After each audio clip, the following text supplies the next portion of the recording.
La France au XVIe siècle connaît une fracture religieuse. En effet, la grande majorité des habitants du pays reste fidèle au catholicisme, alors qu'une importante minorité rejoint la réforme protestante lancée par le théologien Martin Luther, prônant un retour aux sources du christianisme. Le principe d'existence de deux confessions dans le royaume se révèle impossible. La guerre ne peut être évitée.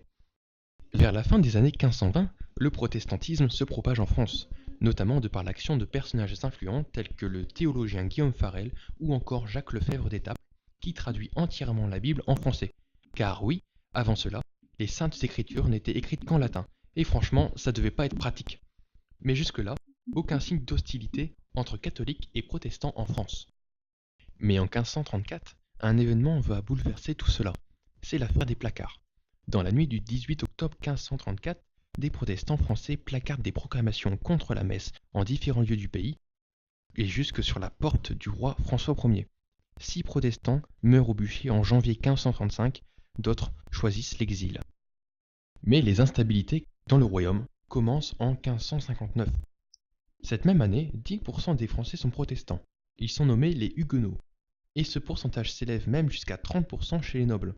Mais le roi de France, Henri II, est violemment tué lors d'un tournoi à Paris, et Charles IX lui succède la même année. Catherine de Médicis est nommée régente. Le protestantisme, connaissant son apogée, devient un parti à lui tout seul.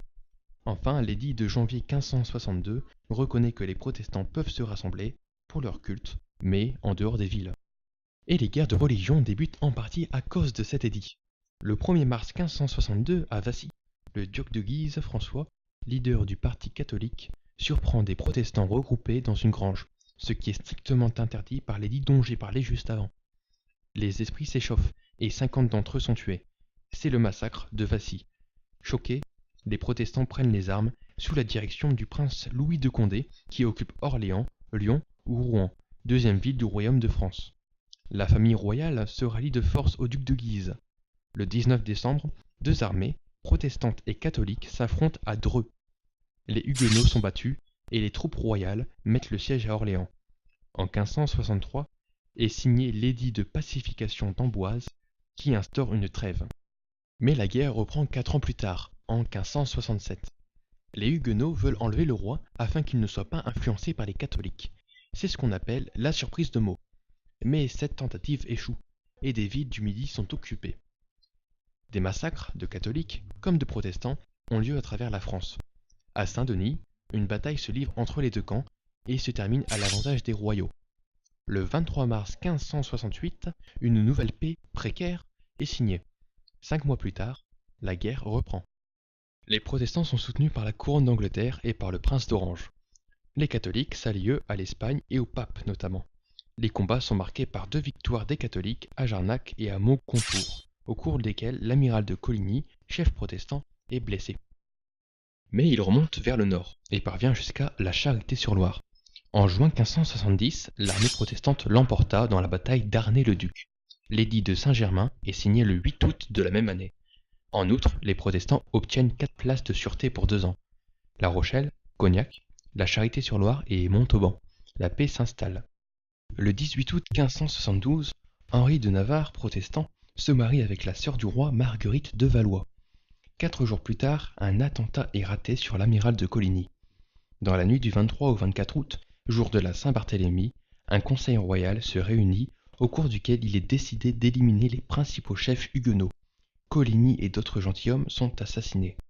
Cette exécution est suivie d'une tuerie sauvage qui va durer jusqu'au 29 août et fait dans Paris 4000 tués.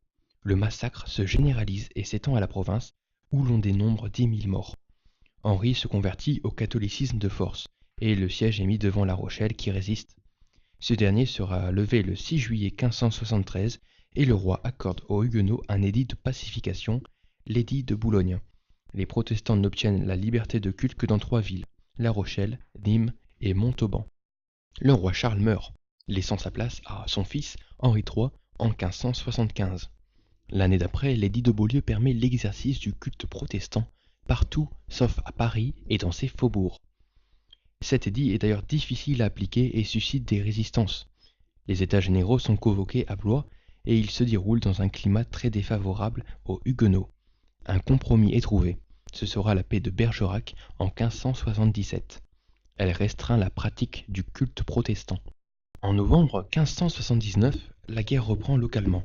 Le prince de Condé s'empare de l'affaire en Picardie et en avril 1580, Henri de Navarre se reconvertit au protestantisme. La paix de Bergerac est confirmée par celle de Flex en 1580.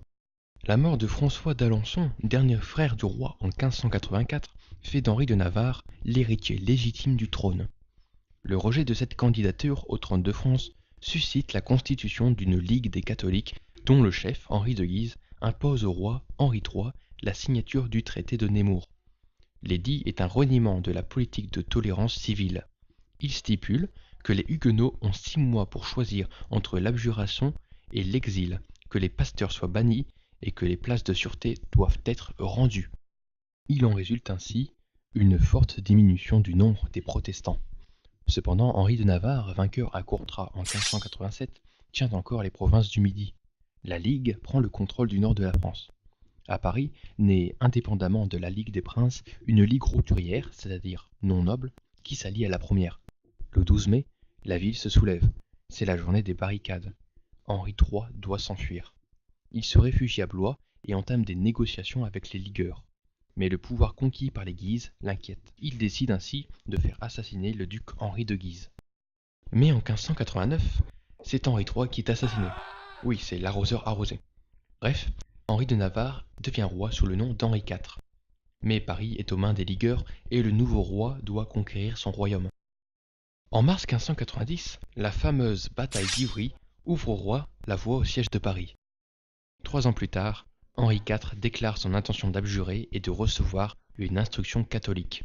Il faudra pourtant le sacre royal à Chartres pour vaincre les réticences des Parisiens.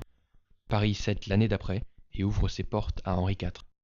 C'est à Nantes, en avril 1598, qu'Henri IV signe le fameux édit qui met un terme aux guerres de religion qui ont ravagé la France pendant 36 ans.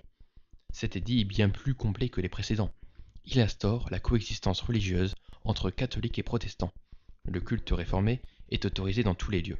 Néanmoins, cet édit sera révoqué en 685 par Louis XIV, provoquant un exode massif des protestants. Mais ça, c'est une autre histoire.